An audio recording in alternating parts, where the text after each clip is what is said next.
as you can see, we're going to be filming this, and it will be on the internet and offered later. How long will you keep it on the net? Do not know yet. Depends what the demand is. Oh, okay. And will it only be available on the net to AOA members? Okay, we are going to get started now. The cameras are rolling. And again, I want to remind each one of you that are here that this will be shown on the internet. And so if you do not want your likeness put on the internet, you'll want to sit off in a corner. My name is Dan Fowler. I'm president and one of the rulers of the American Socialist Control Housing Party. Our members and rulers have a great and long sought after accomplishment that I'm going to announce today. 1482. We finally got it passed. We have control of all the owners in the whole state of California. It's called the Tenant Protection Act of 2019. Now, some other people are calling it the Tenant Welfare Act, which we would argue with. This no state law has taken over control of all housing in the state. Can you imagine the accomplishment that we've been able to make? You'll not believe how giddy all the tenants and the politicians are today. They are out, and we are out celebrating this great accomplishment that's taken place. We finally put the final nail in the head of the coffin, and we've captured all of the apartment owners in the state and put them in our vice. And we're just getting started, folks. You haven't seen anything yet for what's going to happen. And we've taken over the old capitalist system that once governed housing. This old system was working before we were able to get all the laws passed and the construction laws to slow that down. Boy, did we get rent control. We did a real good job in Los Angeles, West Hollywood, Santa Monica, San Francisco, Berkeley, and Oakland. We really did a good job there, but we didn't capture everybody.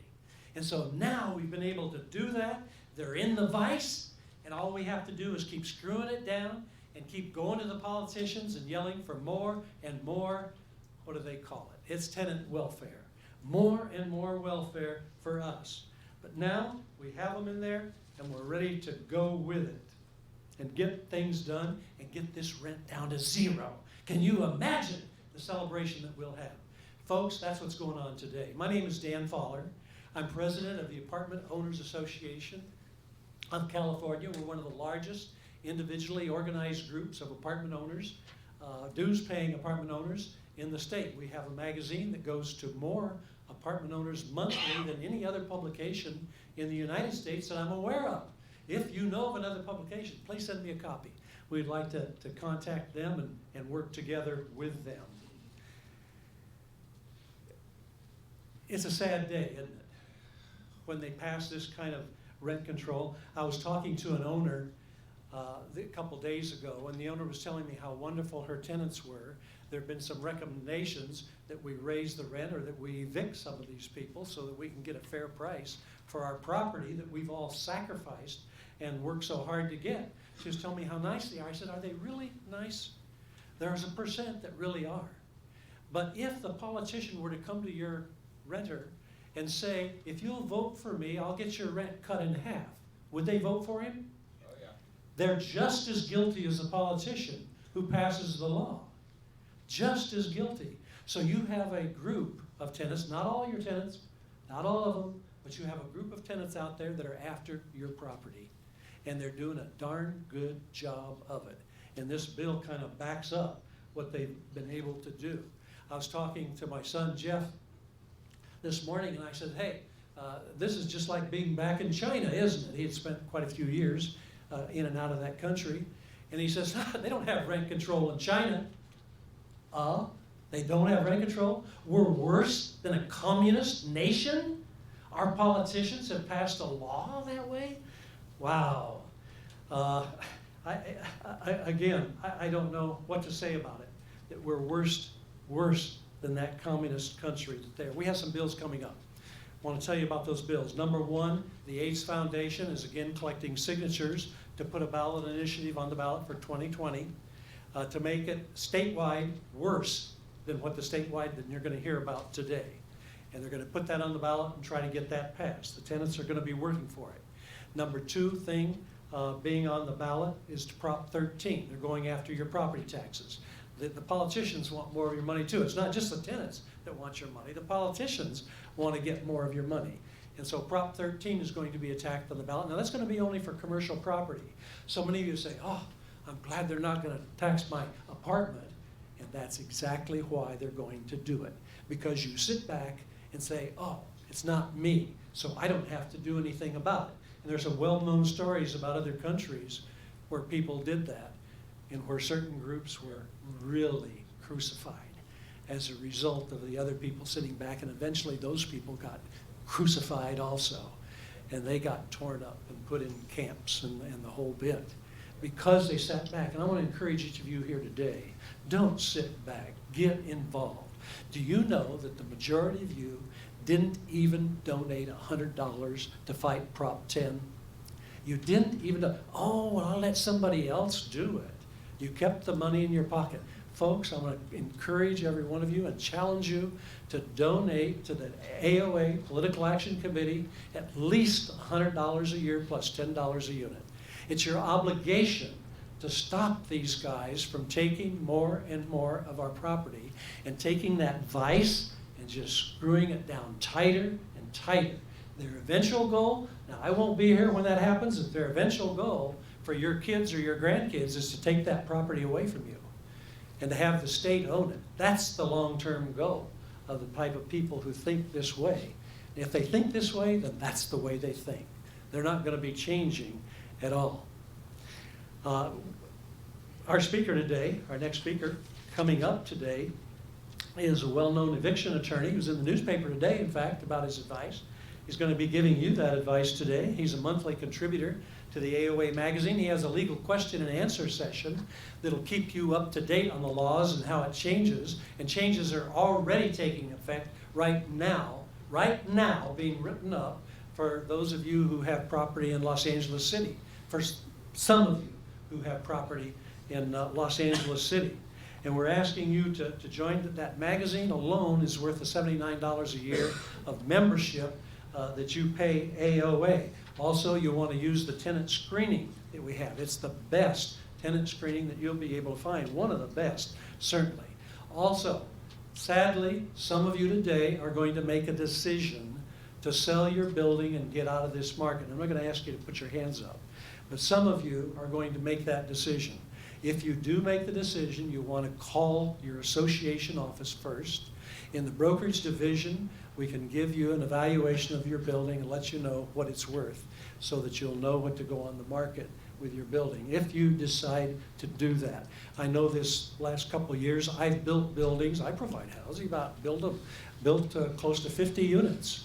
It wasn't in California, however. It was out of state. And that's what these tenants' welfare laws do to owners who want to provide more housing and provide it and put it out there for people to rent.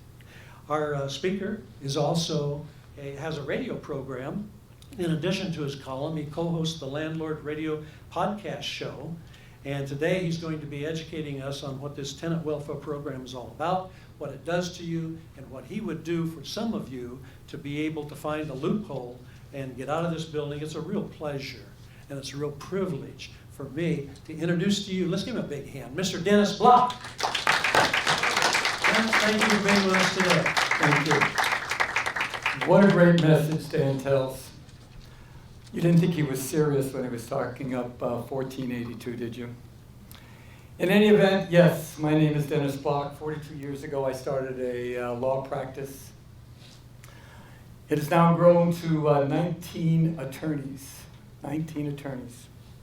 I am so old, ladies and gentlemen, that 2 of those 19 attorneys are my children.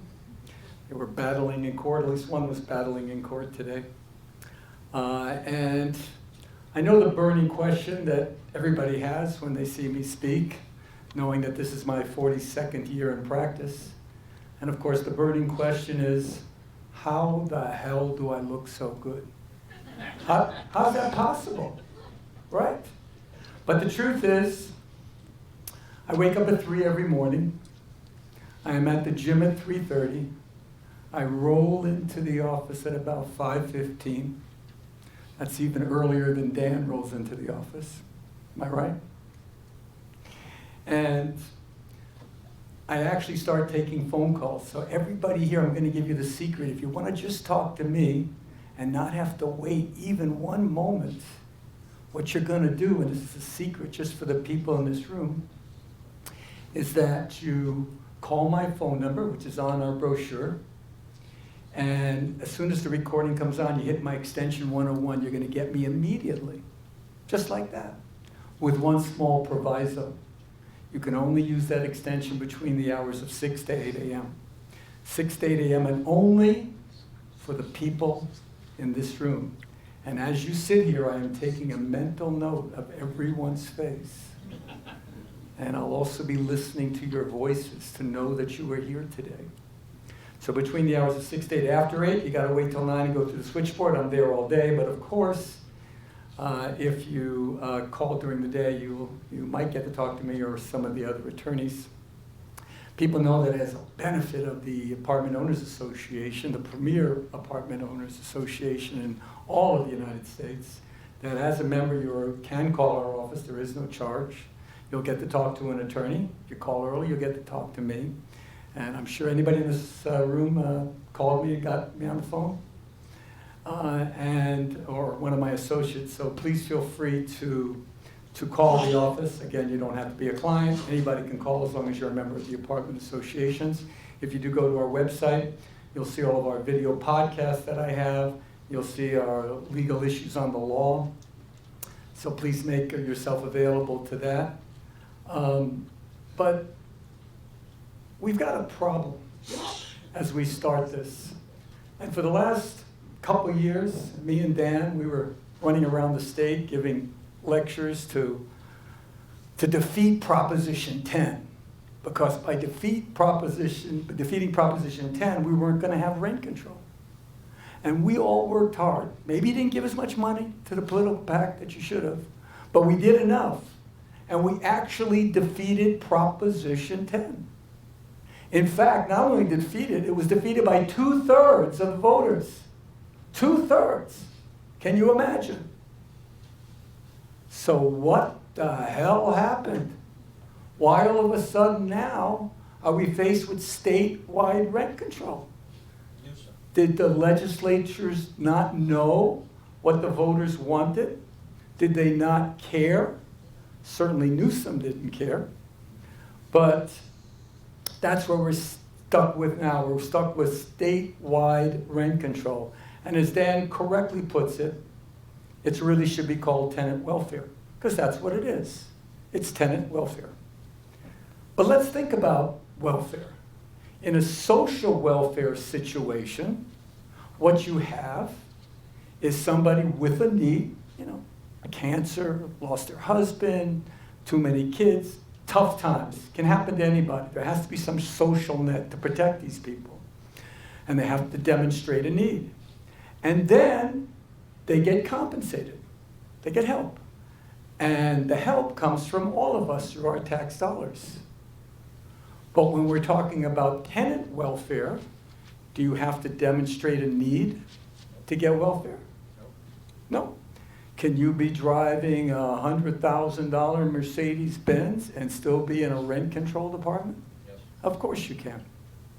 You don't have to demonstrate a need. We're going to hold all questions to the end, please. Inject Botox. Okay. So it doesn't, in fact, you know what? I have a building in Studio City. My rents are really good except for one tenant. He's an older man. I bought the building with him in it. He's paying me $982. $982 for a one-bedroom apartment in Studio City. I just rented a unit that I did renovate, and I'm getting $1,950 for the same configuration. Yes, it's renovated, but that's like about $1,000 more per month, right? Now, this guy actually needs help. It's an older man, and I know this would be devastating for him to pay market rent. But where is it that me personally I'm giving him $1,000 a month? me personally, because of our legislators, okay? And this is what we voted against, but it doesn't make a difference. So when you have a situation with rent control, tenant welfare, you don't have to demonstrate a need, and it's paid for by one guy. One person is paying, just like all of our buildings where we could raise the rent. So this is the scourge that we have found ourselves in, based on the fact of this AB Assembly Bill 1482 passing. So let's go over it, and let's talk about all the doom and gloom. And then I'm going to tell you ways to get around it. And that's the fun part. Because we always have to have a way around it, and that's what we're going to do. First of all, as we do that, the main part is that this state law does not come into play if you're already under rent control. If you're already under rent control, you don't have to worry about knowing about the state AB 1482, okay, or Civil Code 1162.2. You don't have to worry about that. So if you're under West Hollywood rent control, like I have many of my buildings, if you're in Los Angeles under rent control, if you're under Santa Monica under rent control, or even Beverly Hills, you don't have to worry about it. New cities that started with rent control are also Glendale, Culver City, and the big one is the unincorporated areas of LA County. So if your building was located like in East LA, it said Los Angeles, but really it wasn't part of the city of Los Angeles, your building is now under rent control based on the county supervisors passing rent control for all those. So another 175,000 units came on board just by that act of the county supervisors. And trust me, they are quite to the left. But if you're in that jurisdiction with your building, then you are not concerned with the statewide rent control. You don't have to be concerned at all, okay? But let's take, as some people were asking me before we even started, well, I've got a building in Los Angeles City, it's multiple units, but you know what? I bought that building, and I bought that building because it was built in 1984. 1984. So I'm exempt. So, therefore, I'm not part of the city of Los Angeles, and of course, I wouldn't be part of the statewide. So you're still saved, correct? Correct? No, of course not. Never follow my lead, always go the other way. So if your building is not under rent control, magically now, it will be under rent control. It's insidious. So where you thought you were protected by building a building in the year 1990, and you were free to raise the rents as much as you could, now you are under the statewide rent control. So be careful about that when you're thinking about doing some rent raises or just evicting somebody without cause. So if you are in rent control, but your building wasn't subject to rent control, you're going to be subject to the state law. Okay? Let's move on. If you're under the rent control ordinance for the state, that state bill, they're going to give you a rent increase. So what's the rent increase? 5. Once a year, you're entitled to a 5% rent increase plus the CPI. I don't know how many questions I've got in my office about what the hell is a CPI and what is it for this particular year. Well, let me tell you. This particular year for the LA area or the Orange County area or around Long Beach is 3.3%. 3.3%. So the state is giving you a total of an 8.3% rent increase that you can do, okay, once per year. Actually, you can do it twice per year, but it can't exceed 8.3%. 8.3%. Now, how do you, the CPI is going to change from year to year. So how do you do it? Well, just do a Google search. Consumer Price Index, Los Angeles, and do April of the year 2019, next year do April of the year 2020 each year, because it changes based on year to year. So this year, April of 2019, the increase was 3.3%. And that's how we're getting the rent increase of 8.3%, okay? Now, if you raise the rent, let's say you were in a new building in Los Angeles, which is now under rent control, and you raise the rent, or let's say you had a wonderful property in a civilized jurisdiction, at least it used to be a civilized jurisdiction-owned property like Burbank, which has no rent control, and after March 15th, you had a rent increase that kicked in. Let's say you did a 20% rent increase. If you did, that rent increase is legal, absolutely legal, until January 1st. On January 1st, that rent increase is going to be decreased to 8.3%. And whenever you raise that rent last, let's say it became effective as of April 1st, 2019, you did it 20%. Now you have to wait till January, you have to reduce it to 8.3%. You don't have to give any money back. Everybody says, do I have to give the money back? No, the rent increase is legal right now, it's just going to get reduced. But then in April of the year 2020, you'd be able to do a new rent increase of 5% plus whatever the CPI is for April of 2020. Everybody following that? Not too confusing? After 2020, right? It's right now you can charge 8.3%. Okay, but you're going to hold your questions, you're going to write them down, and I'm going to, at the end of this, I'm going to answer every single question that you have. Okay? Now, there are some exceptions where you're exempt from rent control, the state rent control. So what are those exemptions? And this is kind of insidious. Dan, I don't even think you know this one.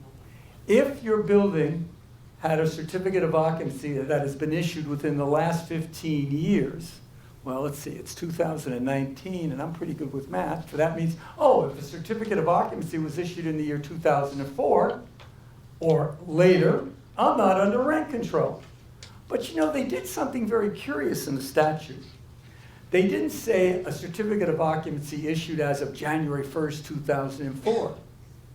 They said a certificate of occupancy issued in the last 15 years. Oh, I don't know how you guys are interpreting that, but the way I'm interpreting that is if your building was built in 2004, by next year you're under rent control, because that's what it says. It says a certificate of occupancy that has been issued in the last 15 years. Well, in the year 2020, that's going to be more than 15 years for a property in 2004. So this is going to be just a revolving door where you're under rent control? No. Oh, now I am, depending on when your building was built. I can't imagine a developer wanting to build in California and get a return on their investment when even if you build a brand new building in the year 2019, after 15 years, your building's now under rent control. Why would you want to build in this state? You'd have to be crazy. And they talk about a shortage of housing. Well, this is the reason why there's a shortage of housing. This is the exact reason why there is a shortage of housing. There's other reasons why there's a shortage of housing, and that is because it costs so much damn money to build a building with all the regulations and the permits and the delays that you're getting from building and safety. It's insanity. Somebody was saying on the news yesterday, just to build any project, you're taking $150,000 before you put the first shovel into the ground, and I believe that. So if you want to solve the housing crisis, okay, then what you want to do is get rid of rent control, allow builders to build, and get rid of the regulations. But of course, that's not what we have. They're blaming high rents on the homeless problem in LA. In fact, they blame me. Today in the paper, they're blaming me for the homeless problem. So it is insanity. You ask anybody who's on the street, they're on the street generally because they're either addicted, they have alcohol problems or mental illness problems. hardly anyone is on the street because of an issue that their rents got high and they couldn't move anyplace else. That's not why people are on the streets, and of course the politicians know it. And in fact, I am setting up a task force, and anybody in this room can join me. I am going to pitch a tent in front of the mayor's house. If anybody wants to come, I'll stay there for a couple of 3 days, and let's see how he likes it in his house. You know, I go to the Staples Center. In fact, I'm going tonight because I see every Laker game. And I use Waze, so I know how to get there in the shortest way. So they're taking me down crazy streets. And you see the homeless encampments on these streets, like, oh my God. And I'm seeing this one beautiful building on Windsor. It's a beautiful, relatively new building, built within the last 15 years. Gorgeous brick building. And they've got 8 tents in front of the building. If I was the owner of the building, this is the time where you need that AK-47. Where you just go out there and you shoot people, because this is what they're doing. And of course, the city's not going to do anything about it. So, who wants to sit there in a tent in front of the mayor's house? Okay? Okay, I got one guy. Okay. But I think that would potentially solve the problem. Okay, so we know that we have this roaming issue of whether your building will or won't be under rent control, depending on whether it's received a certificate of occupancy within the last 15 years. Insanity that that's the way they wrote the law. It's from the January of 2004. Okay. There are other things that are not under rent control. Single-family homes, condominiums, and townhomes. Single-family homes, condominiums, and townhomes. Those are not under rent control. So you can take a deep breath that regardless of what statute or jurisdiction you're in, from Santa Monica on down, you're not under rent limitations. You might be under rent control where you have to have good cause to evict, but you're not under rent limitations of any kind. So, but they have an exception. Really? Yeah, they have an exception. If your single-family home or townhouse or a condominium is owned by a corporation or a REIT, that's a real estate investment trust, then you're now subject to rent control. So if it's owned by a corporation or a real estate investment trust, that's not like a living trust, okay? Then you're going to be under rent control. So people say, but gee, I have that condo in a LLC, limited liability company. I have the house in an LLC. Am I saved? And the answer is yes, unless the managing member is a corporation, which you can have crazy ways of starting entities. So if, in fact, the limited liability company's member, you're a member of the limited liability, is a corporation, then in that situation you are now under rent control. So word to the wise, don't own it in a corporation or in a REIT, that's for sure, okay? So what about, again, I don't want to get away from the point that I'm just talking about those properties that are not under a local rent control jurisdiction. So again, I got property only in Los Angeles and they're all under rent control. You can walk out right now. It's okay, because it doesn't affect you. It's only going to affect you if my property wasn't under rent control, but come January 1st, it will be under rent control. So in that situation, if you have a duplex, is that under rent control? Yes? No? Yes. And the answer is yes and no. That's the reason why lawyers are so tricky. They can answer a question and go opposite sides. But let me tell you what the specifics are. And that is, if it's an owner-occupied duplex, primary residence I might add, then the other person is not under rent control. So if you have that property, that duplex, and you live on one side, and you have a tenant in the other, you can raise his rent as much as you want, you can get rid of him, you can do whatever you want with that individual. So, I know what you're thinking. I'll get rid of one tenant, I buy him this duplex. And I know in Los Angeles, for example, but in other jurisdictions, there's a tenant there, I'll get rid of that tenant, I'll move in, and now this other tenant was only paying $642 for that Ocean View apartment in Venice. Now, owner occupied. Now, I can raise his rent, right? No. You had to have been living there when you rented to the other guy. You get that? You had to have been living there when the other tenancy was formed. So you just can't move in. That's not going to help you. Okay? So if you're in an owner-occupied duplex, you are not subject to this law.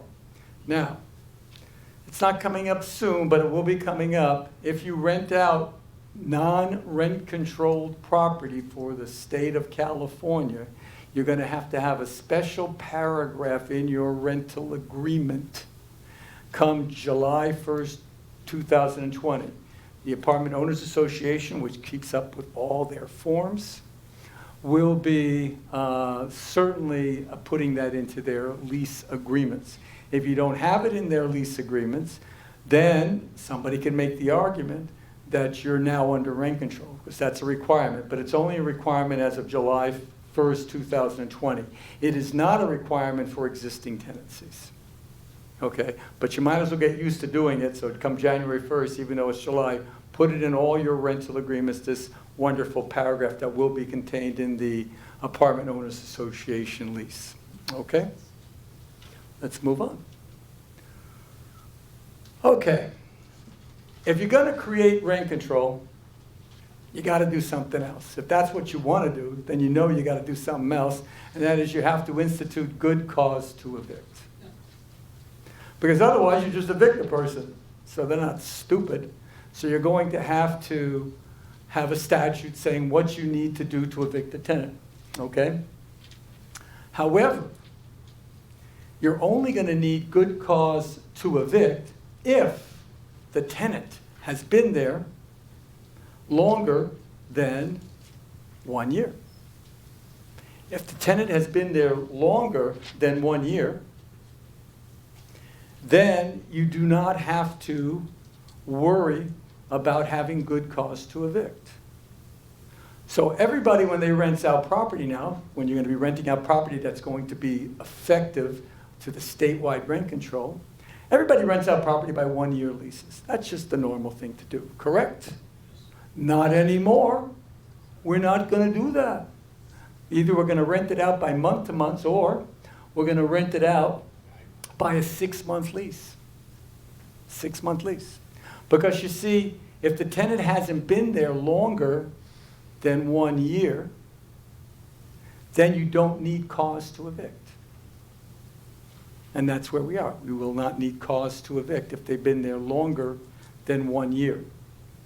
So, I don't know why it is when you rent out a unit, I don't care whether the person is crazy, the worst person on the planet, just a mess, never pays his rent on time, looks disheveled.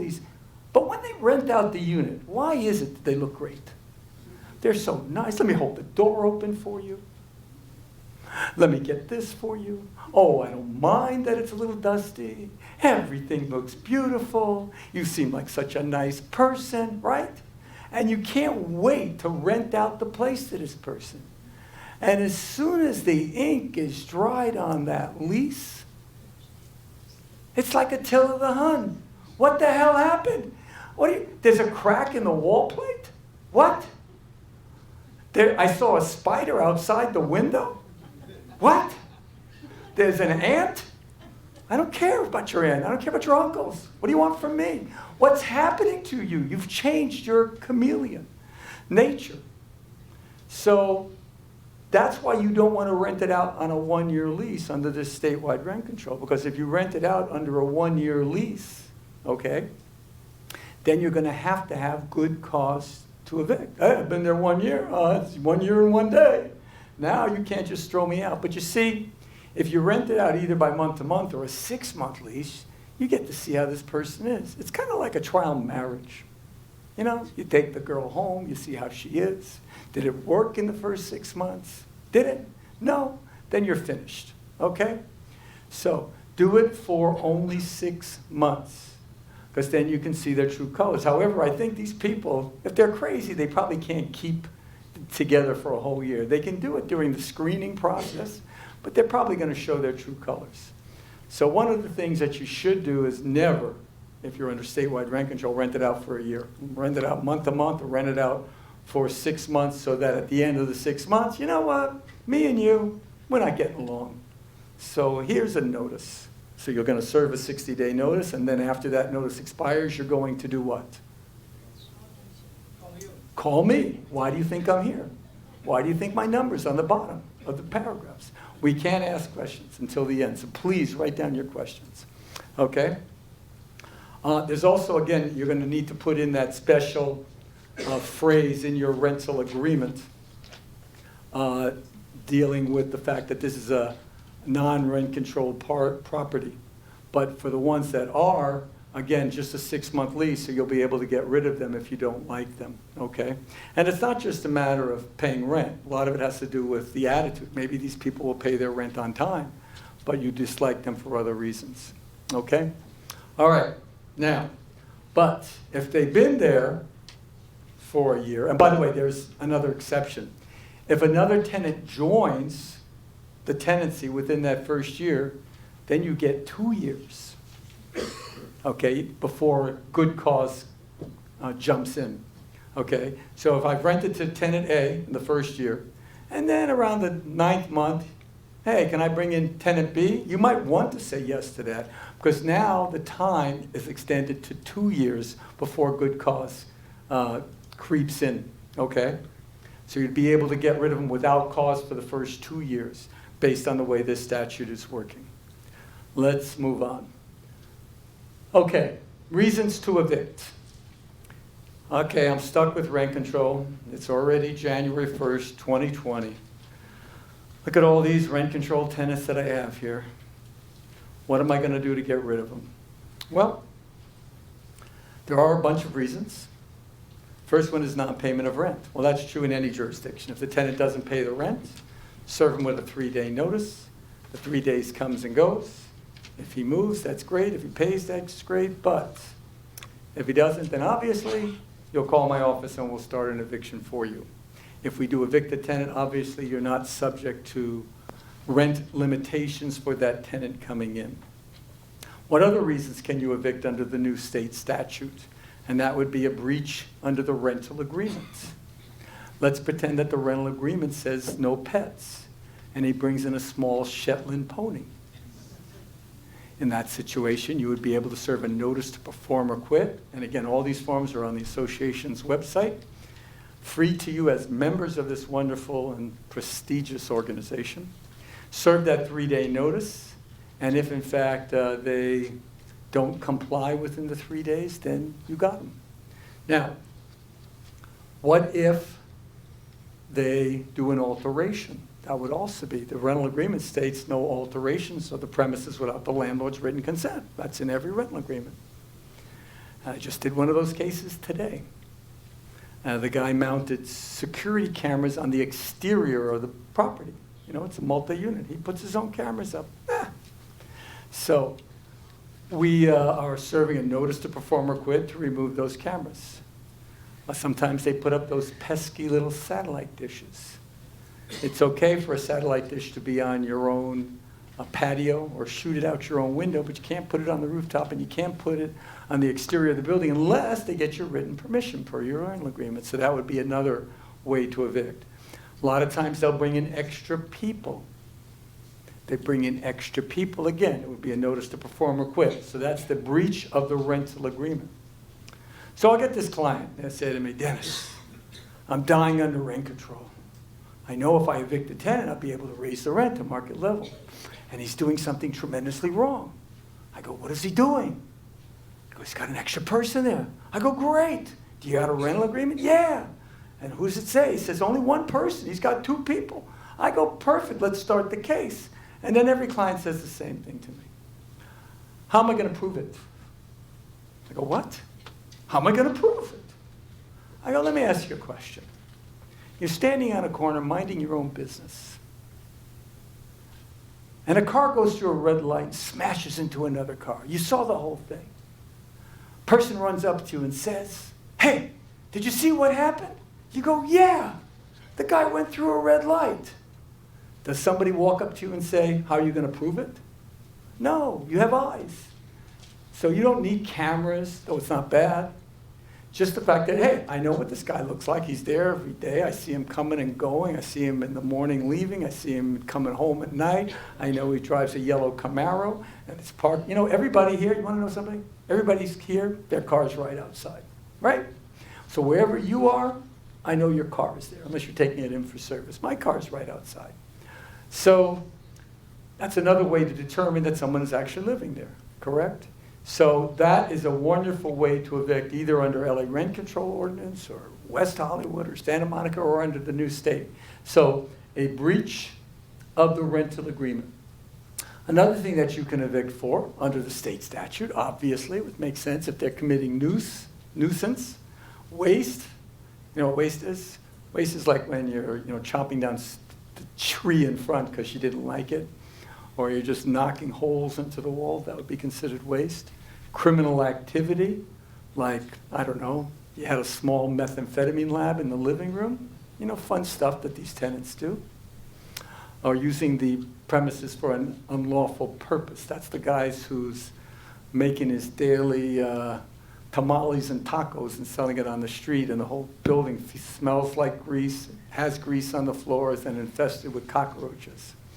So we've seen that situation. So if they are creating a nuisance, for example, then the state, thank you, state, you're giving me a reason to evict for a nuisance. And let's pretend the nuisance is that the guy's having parties every weekend, yelling, screaming, loud music, won't turn it down, police being summoned to the premises, urinating out the windows. I don't know what these people are doing. But we know one thing, it's bothering other tenants. And you're getting call after call, day after day. It's time to call Dennis Block. So you're going to call me up and you're going to tell me the story. And I go, great, we got a great case. Let me tell you what the fees are. I said, but before we start, I'm going to need to have, the other tenants come to court to testify. Well, what? They're not going to want to come to court. What do you mean? They've been complaining to you. Everything, right? Nope. They're not going to want to come to court. They said, I'm not coming to court. The guy will key my car. Do I want that? You know what I'm going to do?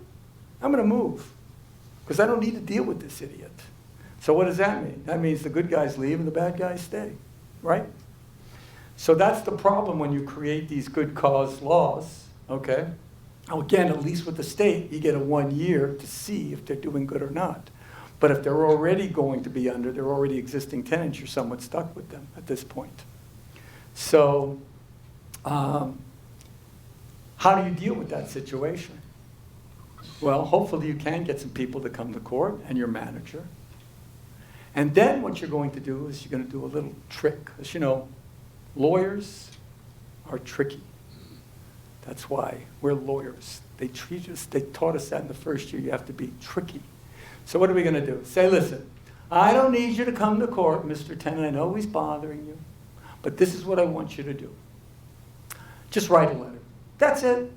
You won't have to come to court. You won't have to look the guy in the face. I just want a letter. If you want, we can even do a petition. That'll be fine with me. All right? Just sign the petition, sign this. And then they're going to say, yeah. And then you're going to call me up. I got it. I got 4 letters, Dennis. That's great. I'm so happy. So can we start the eviction? Well, I can't use letters. Why can't you use letters? Because you see, a letter is improper evidence. It's called hearsay. You have to have the ability to confront your accusers, right? So why the hell do I want them to have a letter then? Very simple. Remember that tricky lawyer part? I subpoena them to court. Now they gotta come because they're under subpoena, or I'd issue a bench warrant. And then they come to court, then I put them on the stand, I take the letter, I put it in front of them, and I said, did you write this letter? Yeah? Good, you're done. Get out. So now I have the person there, and they have to correspond to what they're said in their letter. So now we have grounds. A lot of times, though, it's not as doom and gloom as we think. We can get other tenants will be willing to come to court, but sometimes it is difficult. But that's what happens when you have good cause, is that your building can kind of get away from you, and you really got to step on this quickly. So nuisance behavior. Other crazy ones are failure to sign a renewal of a lease after the current lease expires. I don't even know what that means, but they have that one in Los Angeles too. What that means is if a person's on a 6-month lease or a 1-year lease and the lease expires, you actually have the right to go over to that tenant, hand them a new lease with the same terms and conditions except for the rent increase, and say sign it. If they refuse to sign it, then in that situation, you could actually evict. That's true under Los Angeles and West Hollywood. And under the new law, that one rarely gets used. You can't take rent for the 13th month if it was a 1-year lease. So you send them the lease, 12 months are over, don't take rent for the 13th month unless he signs the rental agreement. If he doesn't, then we have grounds for eviction. Or if they're assigning or subleasing, the old Airbnb. You know, Los Angeles City started a home sharing ordinance, and the home sharing ordinance cannot be used in rent control apartments, can only be used in single-family homes or those properties that are not subject to rent control. And the person who's doing the host, they call it, has to be there for at least half the year. So we have a situation where my son is in Tarzan at his house, and next door they have these parties going on every night, making everybody miserable with these Airbnb people, because, hey, they're on vacation and they're in this big house and they want to party it up. So they have to see, the nude people in the jacuzzi. I said, son, what's the problem with that? He said, well, it's not nice for my kids. So anyway, in Los Angeles, if you do have an Airbnb situation with a tenant, that is grounds for eviction under the new law. And that deals with assigning or subletting. Failure to allow access to a unit, that always happens. That happens in LA too.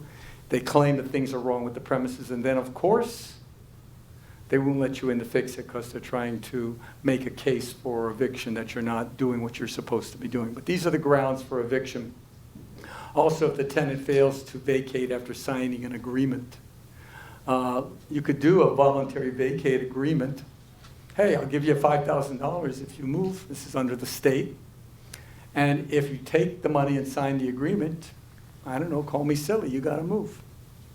That's under the state. So if you do have situations where you're stuck with this state rent control and your rents are really low and there's no hope in sight and you're not happy with an 8.3% rent increase, then you can do a voluntary vacate agreement. We do those in the Los Angeles area, Los Angeles City and Santa Monica and all the others, but in the state. Now the difference between, believe it or not, the state rent control versus the city of Los Angeles rent control is if I have a tenant that I want to get out and I have no way of getting them out. I mean, we're talking Mother Teresa here. Pays their rent on time, quiet as a church mouse, but the rent is really low. So I might offer that tenant in Los Angeles and now in the state an agreement. Hey, I got $15,000 right here, cash. Do you want to move? If they accept it, okay, and sign the agreement under the state, you'd be able to evict for signing that agreement of intent to vacate or not. But most people don't know that in the city of Los Angeles under rent control, if you have a tenant sign a voluntary vacate agreement, some people call it cash for keys, and the tenant doesn't move, can you evict in the city of Los Angeles? And the answer is no, you can't. Because there's 12 ways to evict under the LA City Rent Control Ordinance, and that's not one of them. So how do we do all those voluntary vacate agreements? Because I came up with an idea. And my idea was, this is in the city of Los Angeles, I have no way of evicting for, hey, you signed this agreement, you didn't leave. That's not a ground. A ground is not paying the rent, bringing in the Shetland pony, but that's not a ground that I signed this beautiful agreement, took the money. I took the $15,000 and I didn't move. Now in the state, of course, you can do it, but in the city you can't. So the way we do it in our voluntary vacate agreements is we call it a voluntary vacate agreement / rental agreement. And it becomes part of their rental agreement. And then in the terms of the rental agreement, it says that if you don't move when you're supposed to, number one, you got to give me the money back. If you don't give me the money back, you violated a term of your rental agreement, and now I can evict you, serve you with a 3-day notice to perform or quit, because it's part of your rental agreement that you got to give the money back. If you don't give it back within the 3 days, then I can evict you. If I didn't have that in there, if it wasn't part of a rental agreement, I could sue for the $15,000, like a breach of contract, but I couldn't evict. But then we put in one more poison pill, and that's because lawyers are tricky. So what's the other poison pill? In the middle of this agreement, it says that the attorney fee for writing this intricate agreement is $3,500. But you, Mr. Tenant, are not responsible for it. That's going to be paid for by the landlord. By the way, I don't charge $3,500 for the agreement. And then it states, but if you don't move out, then as a term of your rental agreement, you're going to have to compensate Block $3,500. So now we serve a 3-day notice for the $3,500 plus the return of the security, actually the return of the relocation money. And if they don't pay both, which they won't pay both, now I have grounds. Very rarely does a tenant take the money, sign the agreement, and then doesn't move. But when it does happen, under LA for a normal cash for keys agreement, you have no basis of evicting unless you have something clever and call it a rental agreement / voluntary vacate agreement. Okay, so we've gone through all the reasons to evict where it's the tenant has done something wrong, okay? Failure to allow access, not paying the rent, methamphetamine, all those fun stuffs. But there's others. And that is where it's no fault of the tenant that you want the tenant to move. And that is where you want to have a family member move in. You're allowed to evict a tenant to have a family member move in. The family member that needs to move in would be either yourself, spouse, domestic partner, children, grandchildren, parents, or grandparents. Notice I didn't say brother, sister, uncle, second cousin, twice removed, okay? So only those parties are allowed, which is, again, either yourself, your spouse, domestic partner, children, grandchildren, parents, or grandparents. Those are the ones. So if you have a unit that you want to vacate, then you can, under the new ordinance for the state, say, I want my person to move in. It's grandparents, parents or grandparents. And then you're allowed to ask that tenant to move. Now, you have to pay relocation. Well, what's the relocation? Well, everything that the state does is bad, but considering how bad Los Angeles rent control ordinance is, it's not bad at all. It's 1 month's rent. Okay, that's not bad. I mean, why should they take any money? I don't know. Last time I checked, I paid the down payment for this building. I paid the mortgage payments. I do the maintenance. I pay the real estate taxes. Why do I even have to serve you a notice? You go. It's my place. You're on a month-to-month. Get the hell out of my building. But no, we're going to have to do that. But at least if we want to have a family member move in, we have the right to do so. We have to serve a 60-day notice if they've been there longer than 1 year. And we're going to have to pay relocation. You're going to need to have this phrase again in your rental agreement. So there'll be certain phrases in your rental agreement which talks about the fact that, hey, we can ask you to move. Okay, and if you don't have this in your new rental agreements that are started after January of 2000 and, was it January? Yeah, no, it's July 1st, 2020. Then you're not going to be asked that tenant to move. These are for tenancies that started July 1st, 2020 or after. You have to have a special notation in your rental agreement that says, hey, if I want a family member to move in, okay, then in that case, I'm going to ask you to move and you're entitled to 1 month's rent. Now, you can give them the 1 month's rent by either paying it to them, or you can say on the last month it's a credit, you don't have to pay me. Those are your options, and that has to be contained in the notice that you serve, which way you're going to go,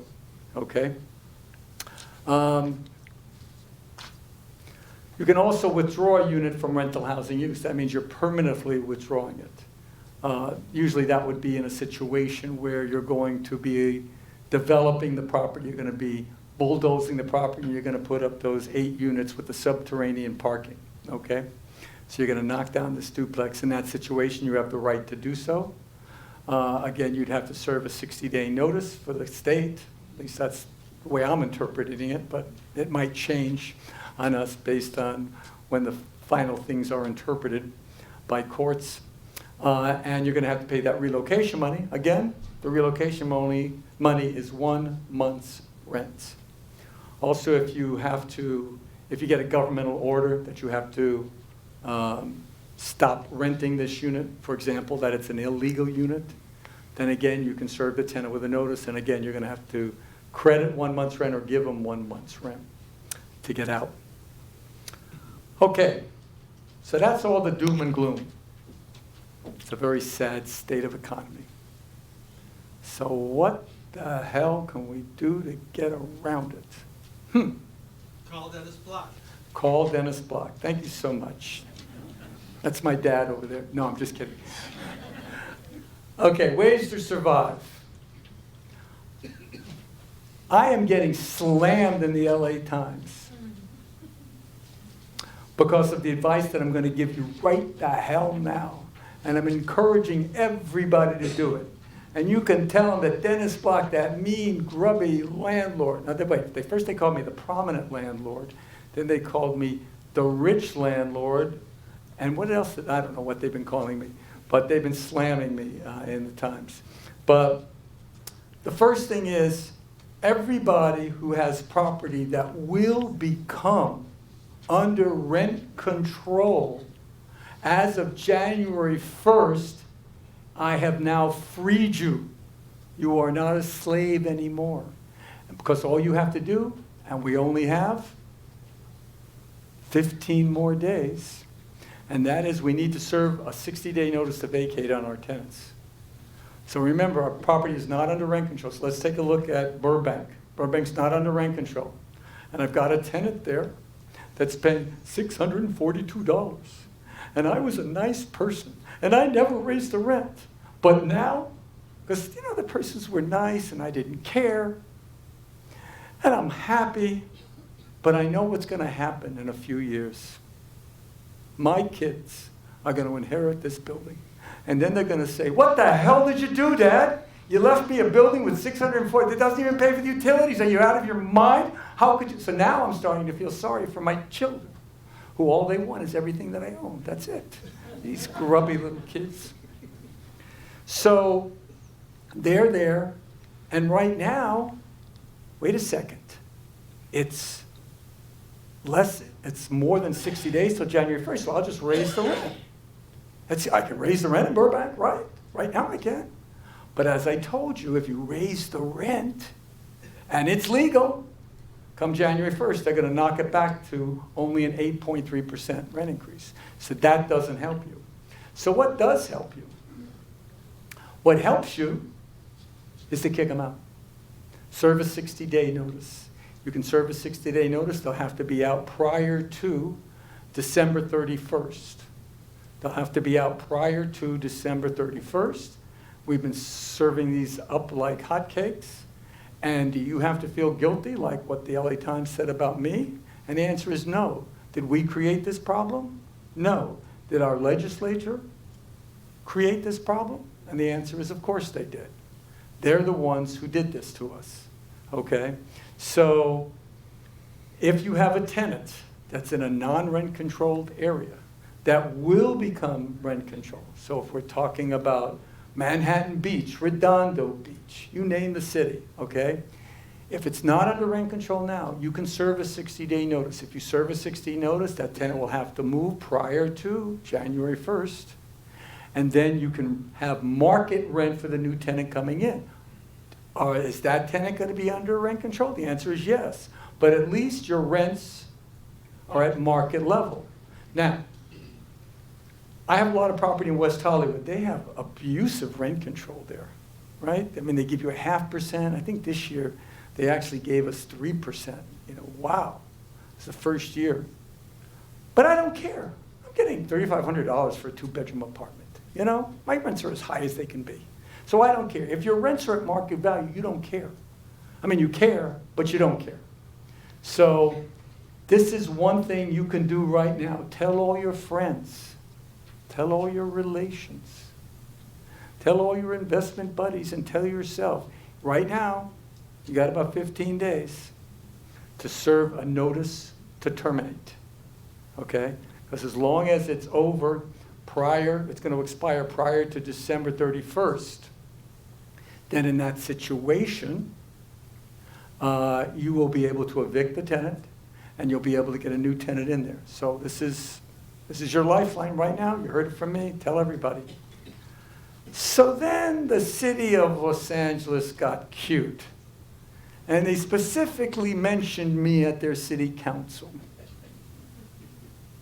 And they said, Block's telling everybody to evict everybody. That's right, because you guys started rent control. And now all of a sudden, the building that wasn't under rent control is. So we have to pass an emergency motion, which they're going to pass. And it's going to say that you can't throw them out in this interim period of time.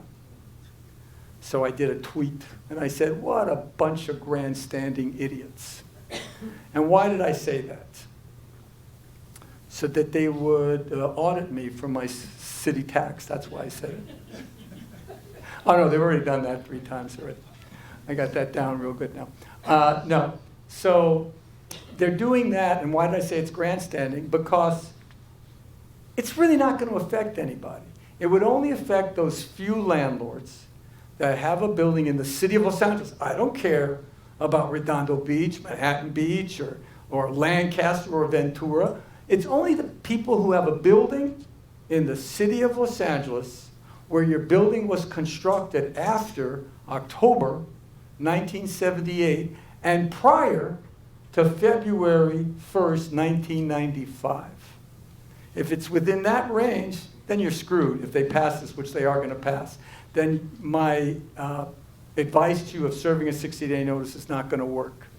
But any other city, okay, from Santa Paula to Orange County to any other place you can imagine, except for the city, and only between those 2 dates, October 1st, 1978 to February 1st, 1995. Only those buildings built between then in the city of Los Angeles will be affected. So I don't think it makes much difference. And they're just grandstanding like they're trying to do something to stop Dennis Block. That's not going to happen. I can't be stopped because I get up before they get up, and you know I do.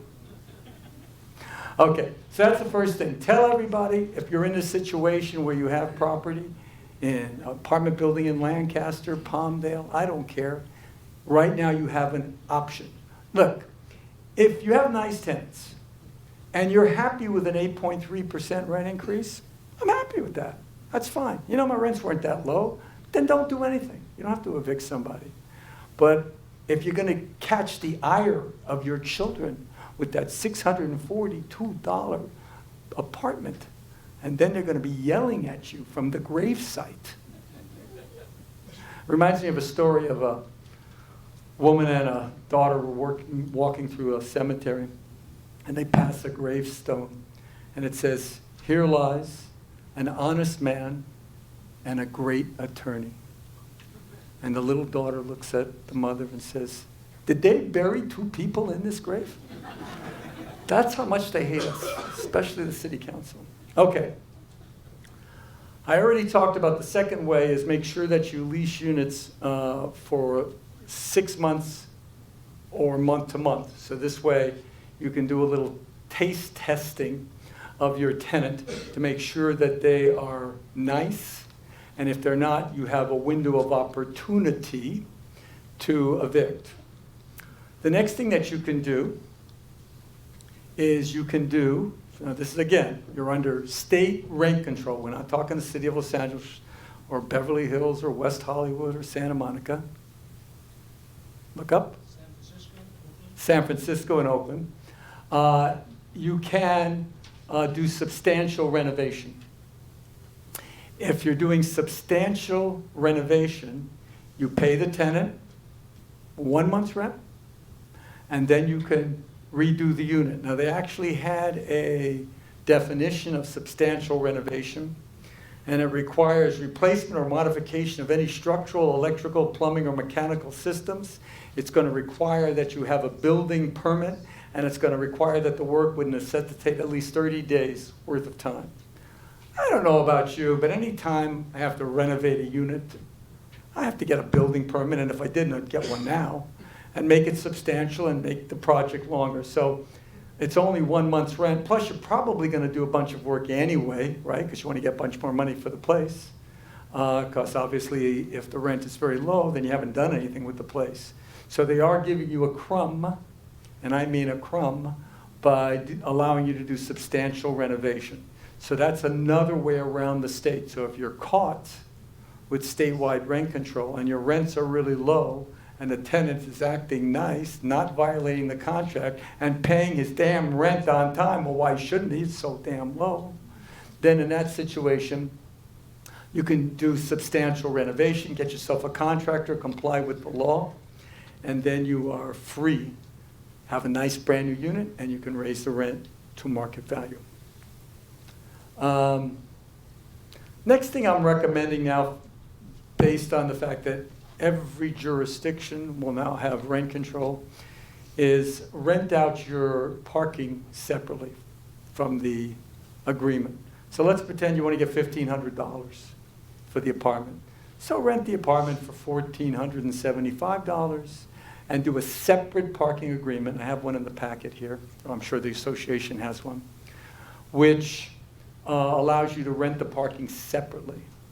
Well, why do you want to do that? Well, you're seeing parking is commercial. It's not residential.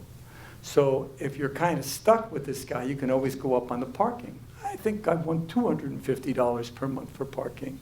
Or you could just take the parking away.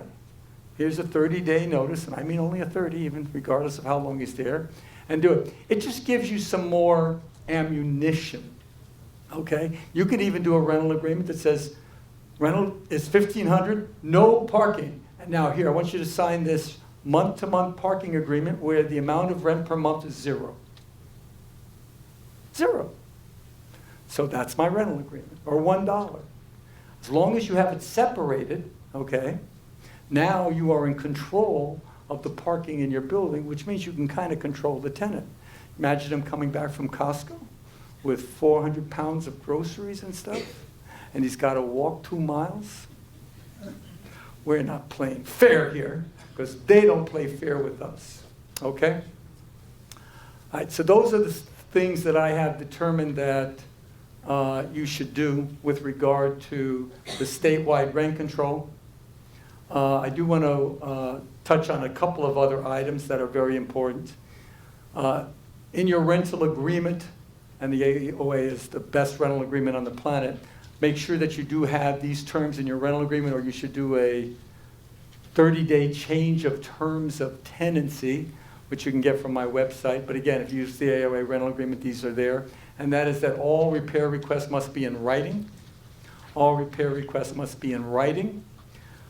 We like that because a lot of times tenants will, in an eviction lawsuit, claim that a lot of things are wrong with the premises. And they'll file an answer and they check off every box. You know, there's no hot and cold running water. There's no door locks. There's no heat. There's no stove. There's no stove? I gave them a stove. And then you send the answer, what the tenant filed with the court, to the client. The client goes out of his mind. What are you talking about? There was an oven door, you know? There was a stove. We had smoke detectors. There's hot and cold. He never told me anything. So we like to have it where we put repair requests in writing. So I have a way of checking this, and when the tenant goes to court, we can put the tenant on the stand saying, gee, all these things are wrong. You're supposed to send something in writing. Did you do it? No? Because my client is saying you never told him, and you're supposed to put it in writing, and did you? So repair requests in writing. You also want to make sure that you have a paragraph in your rental agreement that talks about renter's insurance. You're demanding that the tenant have renter's insurance. I don't care whether they have it or they don't. You just want them obligated to have it.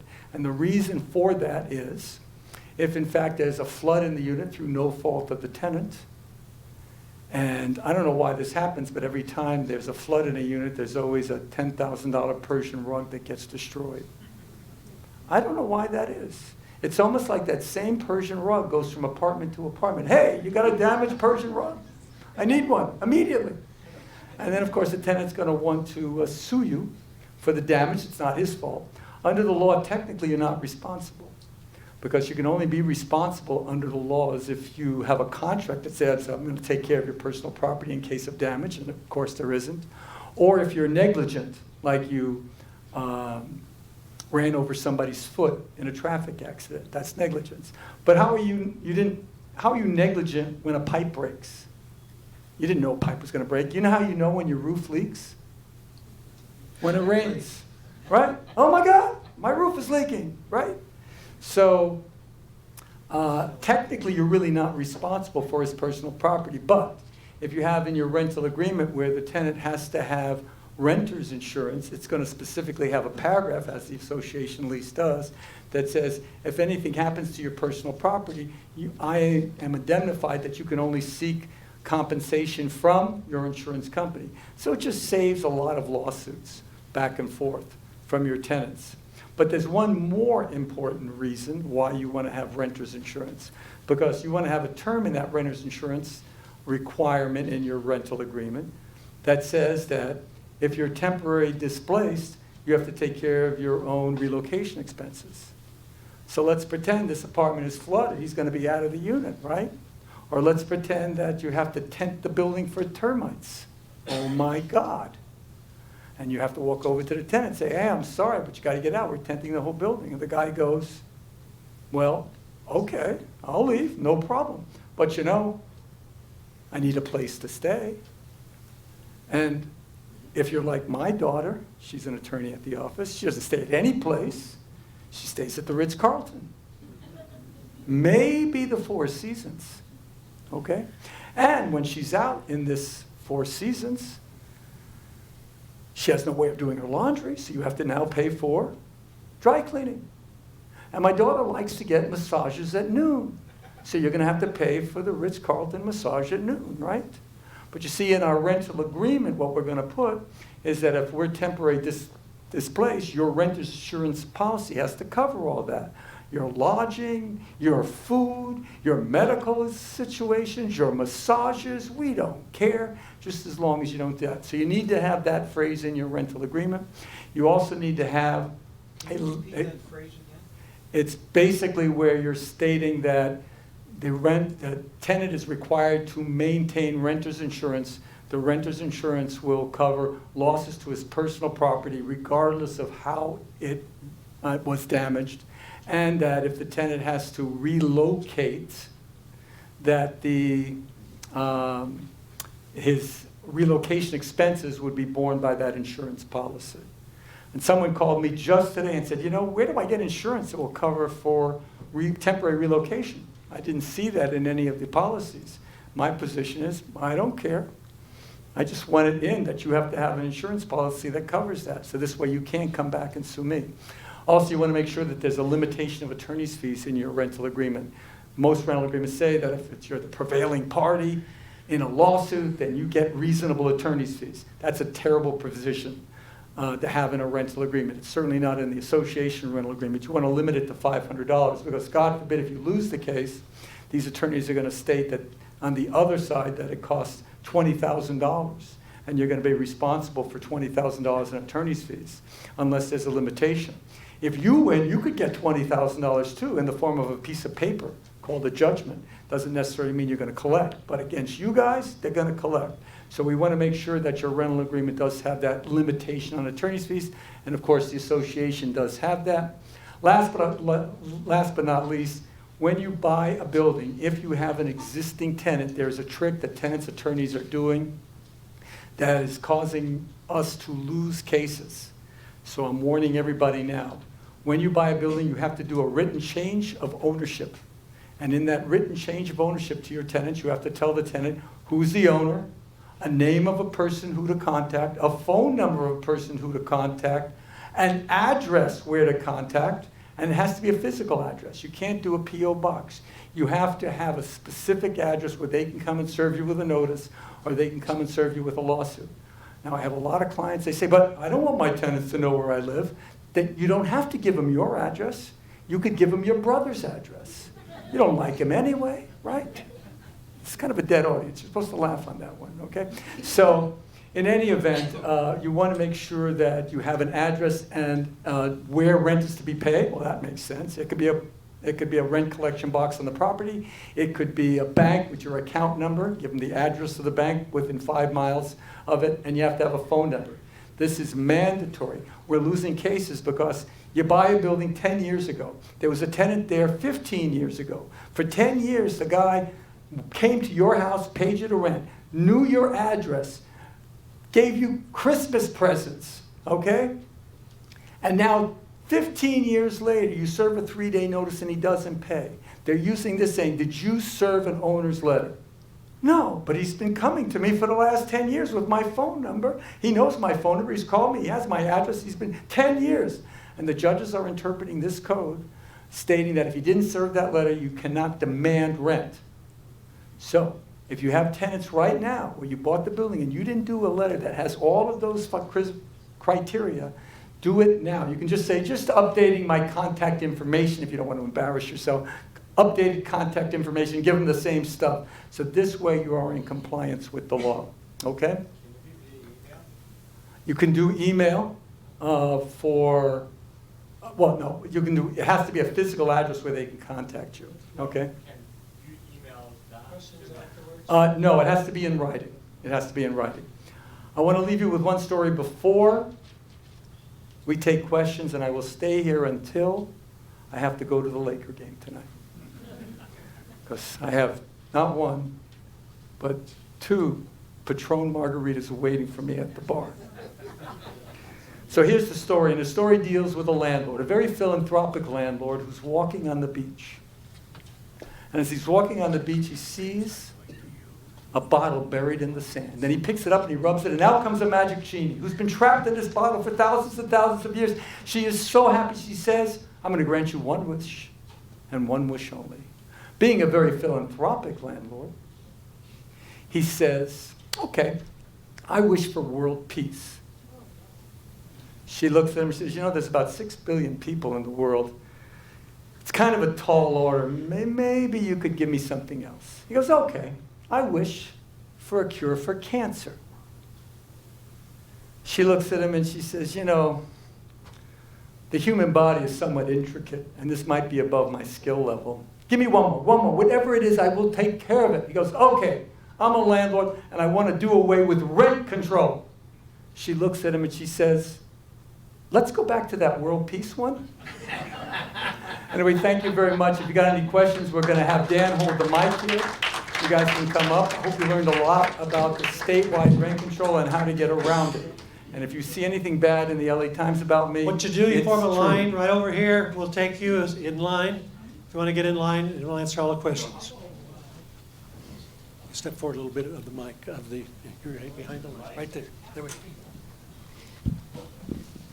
go. The question is, the 8.3%, is it fiscal 12 months, or when does it start? In cities such as Glendale, if we had 7%, so what do we do after that 1.3%? Okay, Glendale has its own rent control, so we don't have to worry about the state law. But to answer for the state law, it's going to be as the 3.3 CPI deals with April of each year, the change as of April. Can they establish a anniversary date? You might explain that. Yeah, you want to stay, so if you, and I think I discussed this, if you raise the rent as of June 1st, 2019, then as of June 1st, 2020, you would be entitled, assuming the CPI doesn't change, to an 8.3% rent increase. So for people in the city of Glendale, if we raise the rent at 7%, which that's what it is, to avoid the relocation, so what do we do then? Well, in the city of Glendale, they actually have a pretty easy statute. It says you can raise the rent by 7% or more.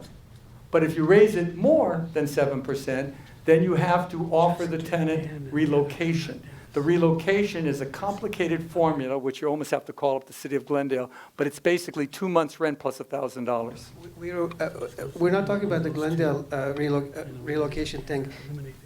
We're talking about complying with the state AB 1482. So if we did the 7%, and when do we do the anniversary for the AB 1482? Okay, because you're missing the point. And the issue is, if you're under a local rent control statute, then the state law does not apply to you. Next question. Yeah, we're gonna limit everybody to one question. If you have more than one, then go back to the end of the line. That way we'll get through everybody. Hi, I have a few houses over at Santa Clarita and Valencia for rental, and I'm planning to set up a LLC and have property management because I'm getting too old. Would that become a subject to rent control? And the then? answer is thankfully not. If your property is owned in the form of an LLC, it is not under rent control, with the exception would be if the managing member of the LLC is a corporation, which it's not going to be, then it would be subject to rent control. So right now you're golden. Set up your 3 houses in an LLC and pick an interesting name for your LLC. Hey, Dennis, just to elaborate, when you say managing member, are you talking about? You got to get in line to ask a question. Well, Get in line. So can I have somebody You can certainly have somebody manage your unit. Absolutely. Okay. Does this lady look like she's too old? Huh? No, nobody thinks you are. For the single-family resident, just cause, do they apply or? No, in single-family residence, it's not under rent control. You can just serve a 60-day notice to vacate.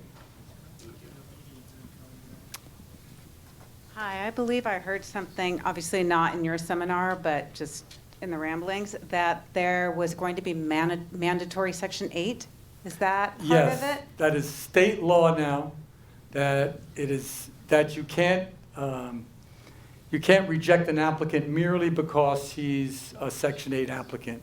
That you can't look at that as a negative source of income and say, no, I don't want a Section 8 applicant. This is a new state law that has just come on. However, that doesn't mean that you can't reject an applicant. If the person has bad credit, then that means you can reject them. But you just can't say, no, I don't take Section 8 applicants. Don't say that, because you're going to get sued, and you're going to have to hire an attorney. Okay? But you do have to allow at least an application process, and if in fact he meets your criteria and doesn't have bad credit.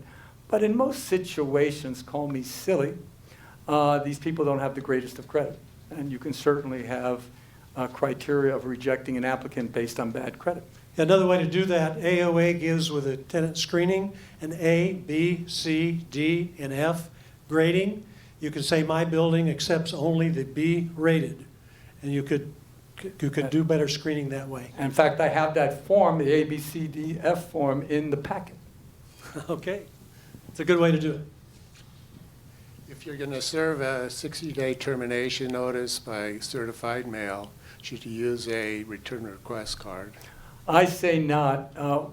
Most people don't realize that unlike a 3-day notice to pay rent or quit, or a 3-day notice to perform or quit, you can serve a 60-day notice by certified mail. There are 2 ways to send pieces by certified mail. One is regular certified mail, and one is return receipt. We get that little green card, which they always leave on the side of the envelope, and then they never return it. So I say just do it by certified mail. You can prove that it got there by going online and tracking it. And as long as you sent it by certified mail, whether they got it or not, the law doesn't really care. So certified mail. And in general, is certified mail a good way to serve? For a 60-day notice, yes. I mean, I recommend going out there and posting one on the door, mailing one. We use a process server. But it certainly is permissible. And in fact, I had a certain situation where we couldn't get to the door last week. So I said, you know what? Let's just send it by certified mail. For the rollbacks, to rents of March 19th, March 15th of 2019, how will they check compliance? And does that apply only to existing tenants then, not if we rented to a new tenant, like say April 1st? Great question. If you're renting to a new tenant, then whatever you rented it to him was fine. You're golden. There's no rollback because he's never had any rent other than what you rented him to. The other question was dealing with, I forgot already. Compliance? Will they check compliance. How are they going to compliance? check? So you know what? I raised the rent, right? Do they have now a statewide rent control board like they have in Los Angeles that is going to come out there and check? And the answer is no. So then how are they going to comply? It's real simple. So you raise the rent more than what you should have, okay? And now 10 years go by. And now you're this is like a ticking time bomb. 10 years go by, and now you're going to evict this person, okay? And he's going to want all that rent back because he's going to go to an attorney. So it's kind of like self-complying, where it's your tenant who's going to come after you. The state's not going to come after you, but the tenant's going to come after you. So never raise the rent more than what you should.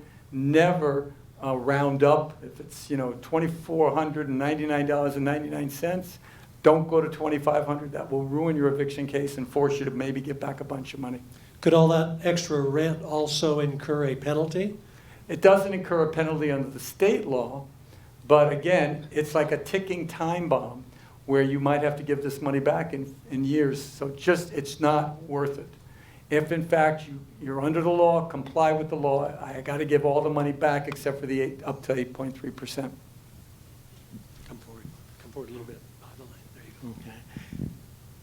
go. Okay. Don't touch the mic. California law allows the recreational use of pot.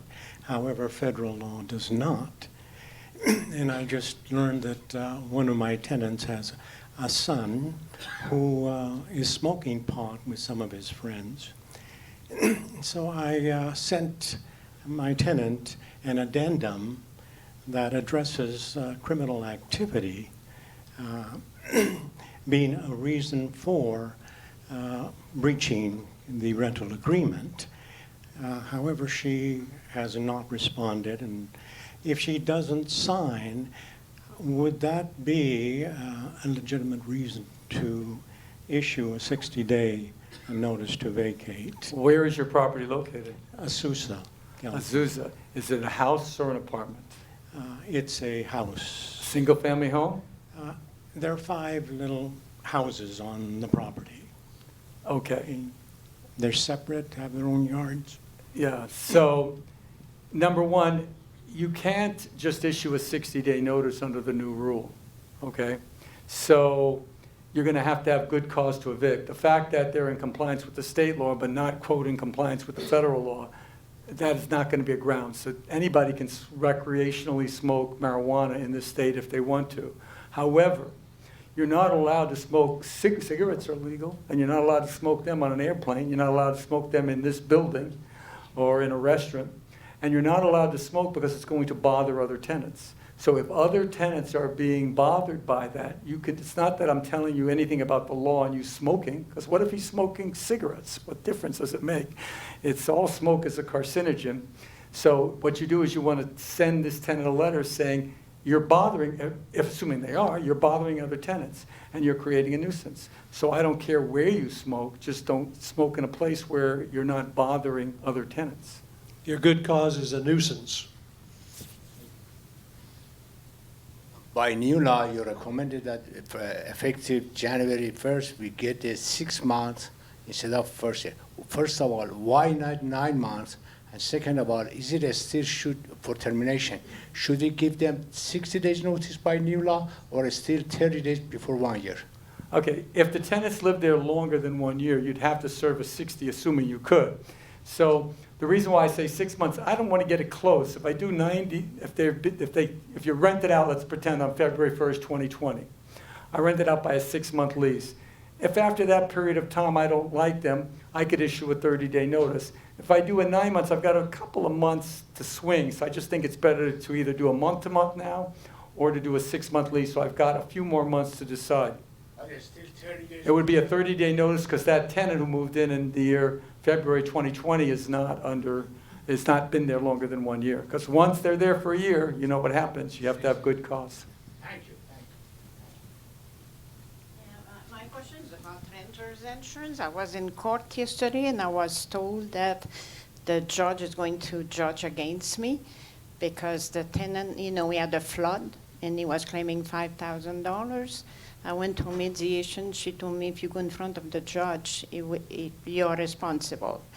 And so what do we do in a case like this? Well, first of all, the judge didn't rule against you then. You did mediation, is that correct? Yeah, but she told me that Well, what she told you and what the judge would have done, who knows? But generally in small claims court, landlords always lose. And that's why you have the ability to file what they call an appeal, where you get to have a brand new case in front of a brand new judge. So, but again, you basically settled the case because somebody scared you. But you see, that's what mediators do. Mediators are not to be fair. Mediators, when you do mediation, if you've ever gone through it and it's ugly, when you do mediation, you're telling your part, they're telling their part. And what the mediator does is he goes over to you in a closed room and he scares the hell out of you how you're going to lose. Then he goes over to the other person, the other closed room, and he scares the hell out of them. Okay? And then eventually both people are scared and they finally settle the case. And if he settles the case, then he's done his job. He's mediated it. Okay? So I take for a grain of salt for mediation, and I usually like to stick to my guns when I know I'm right. So what do we do when people don't carry renter's insurance? you don't have to, then what you do is you defend yourself when they bring forth the eviction.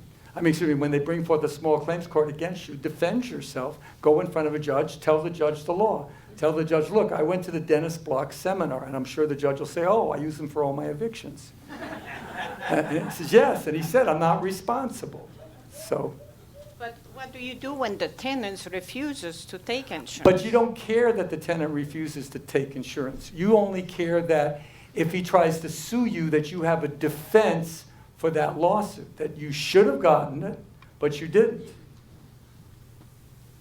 She told me that. I know, but what's her job as a mediator? What's her job? Scare you, get him to settle. You have to decide whether the attorney's fees will be greater than just paying off the tenant. No, I made a good deal. Hire Asking 5,000, I paid 500. So Oh, I think you did a paid great 500. deal. You did fine. Yeah. Next. The Section 8 requirement, does that also hold true for single-family residentials that are rented? The Section 8 requirement goes for any residence, period. And that's a new state law. Crazy. It just came October 1st. In fact, I know a lot about this law because as I was walking out of the office today to do this seminar, one of my associates says, can you believe what they did? And I'm like looking at this as I'm walking out the door and said, oh my God, they did this? So that's my knowledge of the law, but you do have to comply with it. And it's as of October 1st, up and down the state, Section 8 tenants. And if anybody's had Section 8 tenants, just tell me how the place looked after the Section 8 tenant left versus a non-Section 8 tenant. And tell me how the condition of the premises look, because I've done this survey with many people, and it's... Use that AOA, A, B, C, D qualification. Hi, Dennis. You're great. We love you so much. But there's about the Glendale. In your presentation, you said only applies to jurisdiction that does not have rent control, blah, blah, blah, and Glendale was one of them. And in my previous question, you said Glendale is exempt. Then you said it's not. Which one it is? I think you misunderstood me. Again, what I'm saying is since Glendale has its own rent control, it is not affected by the state law. You just have to comply with whatever Glendale ordinance states. But on your slide, it says AB, on your slide, it says AB 1482, Glendale should comply with 1482. So I have to see what you're referring to that. This is your slide. It's not a trick question, we love you. It says that they do not have rent control. Only applies to units that do not have rent control. Example, those are places that have rent control. I think you're just looking at it incorrectly. I see. Okay. And one last question. Can you, on the Section 8, can you put a criteria on the income, even though the state is coming up with this deficiency of that? Can you say 3 times the rent or 2 times the rent? That's what my criterias are. Thank you, sir. Yeah, I mean, you're allowed to set your own criteria for how much rent, but again, you can't. The source of income has to be that if you know that you're going to be getting X amount of dollars from the Section 8 versus the $212 that the tenant's going to pay you, then that's what your criteria is. But again, as Dan says, there is a way. If you don't want to rent a Section 8, there is a way, and most of the time you'll find that they're not credit worthy. And should you put those requirements in writing? I think you should. So Dennis, if we just purchase the building and raise rents to market, come January 1st, we have to bring back the rents. When can we issue the 8.3%? Good question, and the answer is, so you just bought a building, so let's say you just raised the rent effective as of September 1st, 2019. Now, January 1st comes, you get hit by Governor Newsom's law, and now you're going to have to roll it back to an 8.3%. You can now raise the rent come September 1st, 2020.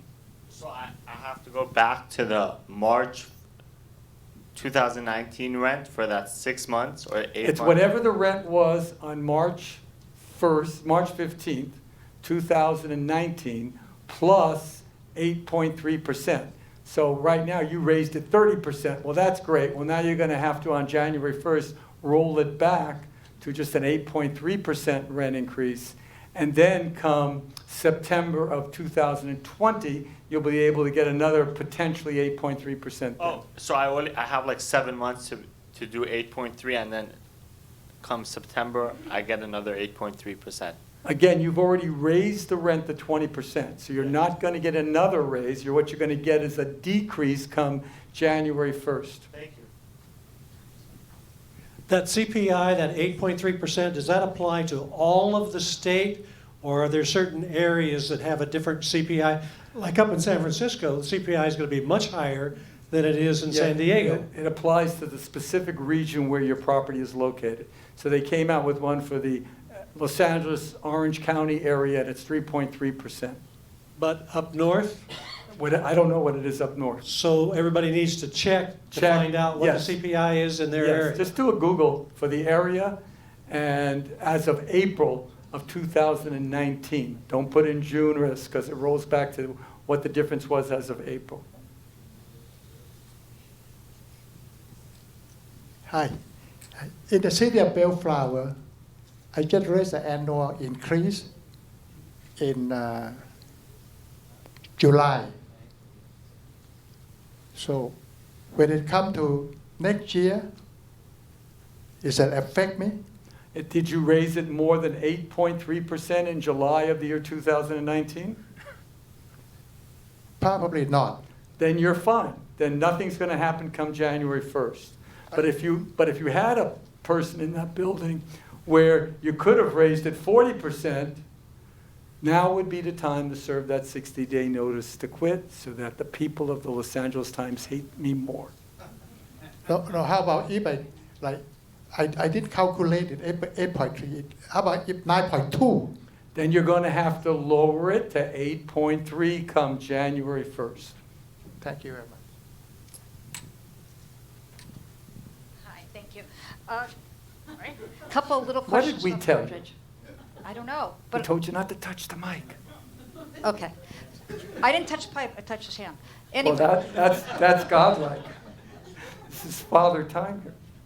Okay, it's too close to me. Do you mind if I step back a little bit? It needs to be close to me. Okay, about the garage, separate parking rental. And I set it up as, you said it was going to be a commercial rental. What happens when the rent control, when they do away with Prop 13? Now do they consider part of my building commercial? No, It will your not building, affect it? no. The taxes on your building aren't for specific units, it's for the whole property. So it's still going to be considered? It's for the property. You have a tax bill for the property. Multifamily? Yes. Okay. And does that check from the tenant have to come separately from the rent check? Not It could necessarily. be included as It long could as be they have included. that agreement, okay. I have similar question about parking agreement. My last tenant, in the lease agreement, I put one space for one bedroom, and also I did another rental parking agreement. So was that wrong? Should I put like 0 and then do the rental agreement? You can do it either way, as long as you're separating the agreement for parking from the residence. It just gives you an advantage under rent control ordinances that you now have control over the parking. And there's no limit for that, right? As far- Nope. oh, okay. This is just a question about leases. I'm a real estate agent, and they want us to use the California Association of Realtors lease. Has that been effective? Is that a lease I think you that's a is good lease. okay? They made some changes to it recently, specifically with, I know, the attorney fee limitation where they limited to 1,000 because they Right. were getting killed on that lease. I think that's a very effective lease. I happen to think that the AOA lease is much more landlord friendly. In fact, I'd go so far as to say that if you're a tenant, you'd have to be out of your mind to sign the AOA lease. It's so in favor of landlords. Okay, but if you can't do that, If you then can't, that's a yeah, good you got to second follow choice. what the house wants you to do. Okay, all right. Our lease can be downloaded on the internet, so you can download it there and get copies.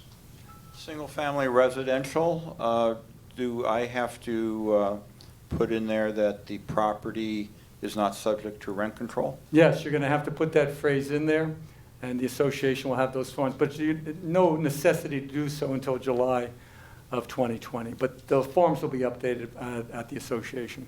Oh, okay, thank you. Dennis, question for you. I just purchased a building and we have 3 bedrooms and the roommates keep changing. Is there a way we can modify it, the lease, saying you can't change roommates so often? Because I'm getting stuck with every week a new roommate coming in. Okay, well, there's another law called Costa-Hawkins. And if you've originally rented to, let's say, A, B, and C, and then B moves out and is replaced with D, then C moves out and is replaced with E. So now I got A, D, and E, if everybody's following this story. But then finally, A moves out. So even though you've been taking rent from D and E and maybe now F, you now have the right to raise the rent to market value. So if one of the original leases are on the lease, I can't raise it to market value? No. As long as one of them is still in there, from the Correct. original lease? Now, maybe your lease says that the premises can only be leased to A, B, and C. And if they do bring in D, even if they swap it and they didn't get your permission, that would be grounds for evicting everybody. So you have some play there. Okay, and one last question. If I want to evict a tenant for me to own or occupy it, do I have to go to the newest tenant that was in there or any unit in there? Okay, again, where is your building located? Silver Lake. But it's not under rent control now? No, built in 1988. I didn't see any limitation in the law as to which unit to pick. So you can pick any, I know in Los Angeles, they have the last in, first out rule. Correct. Which if I want to move in a family member, it's the last guy who moved into a one bedroom, I got to take him. So even though I got somebody for $642 and the guy's there for $1,800, I got to pick the $1,800 guy because he moved in last. But I did not see that limitation in the state law. Thank you. New tenant, new market rent, and how soon can you raise the rent in the next year? No Well- rent control. No rent control? So is it like a house? No, it's an apartment. Okay, and what Where's it city? located? Pardon? What city? Monrovia. Okay, so it's going to be under rent control unless the property was built after 2004. Was it built after 2004? No. Okay, so you're only going to be able to raise, once the new law comes, you're only going to be able to raise it once per year, a maximum of 5% plus whatever the CPI is. Only 5%? 5% plus whatever the CPI is. Okay, thank you. Welcome to the world of the leftists. There's one thing, this 5%, some of you are thinking, oh, I've never raised my rent that much anyway. Folks, it's going to go down. And that's what happened in LA. They started off with 7%. Up in San Francisco, they start off with much higher, and then they just squeeze it on down. So don't sit back and say, well, I'm okay. Apologize if you covered this, but Comes forward. marijuana. I have a non-smoking building. It says no smoking, but I don't break it down to cigarettes and marijuana. Right. Is it okay to stay no marijuana in the unit? Yes, absolutely. Smoking is No the same. smoking is smoking, you know. Thank you. E-cigarette is covered, but no smoking. Of course. Can we evict for smoking marijuana? If you have a rental agreement that says no smoking and they're smoking, then technically that would be grounds. Now, they could get what they call a marijuana license, which says that they have a need to smoke it. But Next. So right now, January 1st, you can raise the rent 8.3% based on April to April CPI, right? When does that change? Because the CPI doesn't come out until June. So does CPI that comes out in many months. I think it comes out every 3 months. And I No, know, but what I'm saying is, you don't know what the April to April is going to be until June. right now, we do know what April 2019 Talking about is. next year. Well, when it is next year, right now, if you're going to raise the rent in February, which is before April of 2020, Right. it's going to just be that 8.3%. What if you're going to But raise if you the raise rate? it after April, then you're allowed to pick whatever the CPI increase is, or you'll have to pick whatever the CPI increase is for April of 2020. I understand that. So in May, if I want to raise the rent, I don't know what the CPI increase is going to be, because it's not published, because I know, because I do this for commercial properties. In commercial leases, they It's always when you put serve it's the 2 3 months It's when you before. serve the 3-day notice. I'm not talking about a 3-day notice. I mean, excuse me, it's when you serve the rent increase notice. When you serve the rent increase notice, whatever that is. So you're right, you're not going to know what it is in Exact- April of the year 2020 if I'm serving it in March of 2020. Right. But you will still. Or in May. But it's when you serve the notice, what the applicable increase is when you serve the notice. So I'm still Even if it going by becomes- the previous one. That is correct, because there's Okay, no other way to do until- it. That's what I'm saying, until the Yeah, next yeah, one these comes out. politicians write the law, but they don't necessarily think of all the facts. No, I know, they didn't think about that. Of course That you not. don't Why know should what they? that increase is until 2 months later. Right, that's why it's got to be that you're going to serve the increase as of what it is for that period when I serve the increase. Okay. Hello, it's going back to the parking issue. I have a tenant that I've never signed, the parking's always been included. Now, you were talking about the parking agreement, so if he signs a brand new parking agreement, once that's signed, like either yours or AOA's, then it's completely separate, or do I have to include a 30-day change of terms in addition to, or not necessary? Are we talking about City of Los Angeles Yes, rent City of control? Los Angeles, You're yes. stuck. You gave it to them with the parking, it's always. No, but it's not under rent control. My building is not under rent control as of now, but as of January 1st, it will be. Could I do a separate agreement now?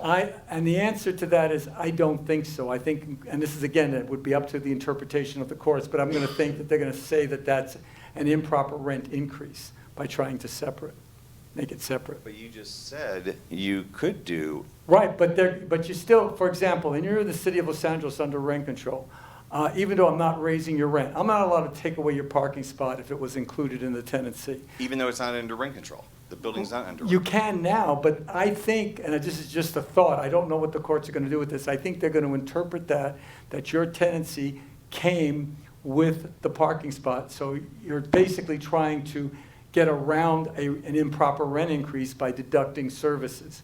So I think. Because I had a tenant sign it, and I clearly wrote You zero might- amount. But right. are you allowed to put a zero amount or Of course you can, and I don't know what the courts will do with that. So you're saying that the city of LA could change it later on and say, well, even though he signed. Well, this will have nothing to do with the city of LA because your property will only be subject to the state because it's exempt from the city.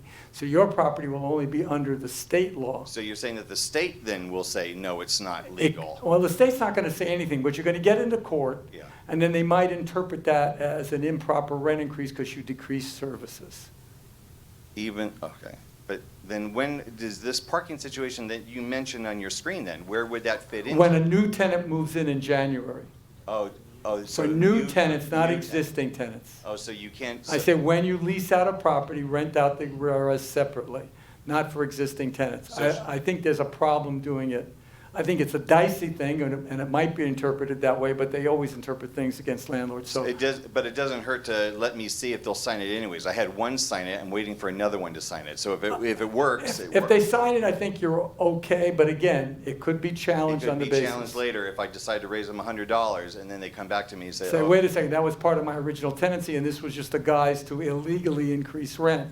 And then they'll probably say, you probably went to that Dennis Block lecture. Okay. All right, thank you. You couldn't claim, if you were representing him in court after he did this, would you claim this was a new tenancy, therefore it's legal? If you were arguing that side, you argue both sides now, remember? You might try to do that, of course. But again, I think it would be interpreted against the landlord. Will RV parks be subject to rent control now? That's an interesting question. I didn't see anything in the statute talking about recreational parks, so.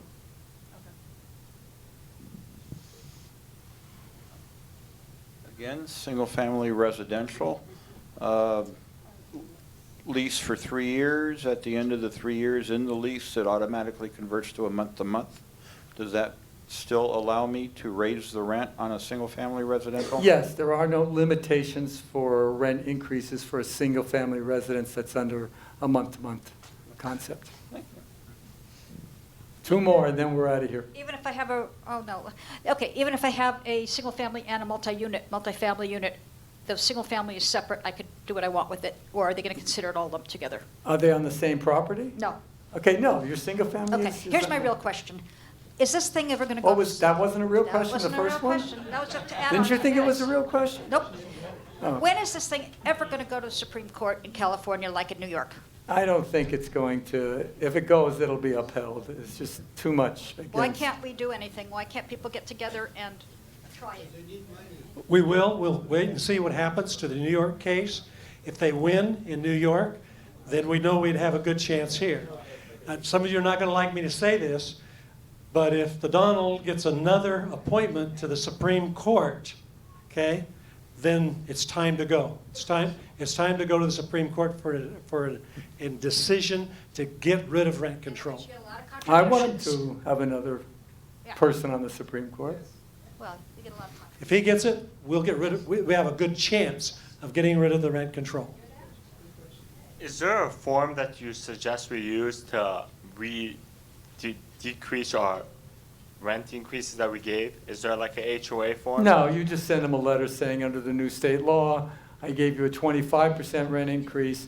As of January 1st, it will now be less than 2. Just do a note. Perfect. Ladies and gentlemen, thank you so much for coming. Thank you so much for being here, and Dennis, we want to thank you for being here today, and those who are watching on the internet, we thank you for tuning in. And if you have any more questions, feel free to call Dennis's office. Feel free to call our advisors at the AOA office. It's 827-4262. Also, if you're thinking of selling, you've got 3 brokers there in the back of the room. Chuck is there, Charles is there. Feel free to talk to them about the value of your building if you'd like to get an evaluation. Thank you all very much.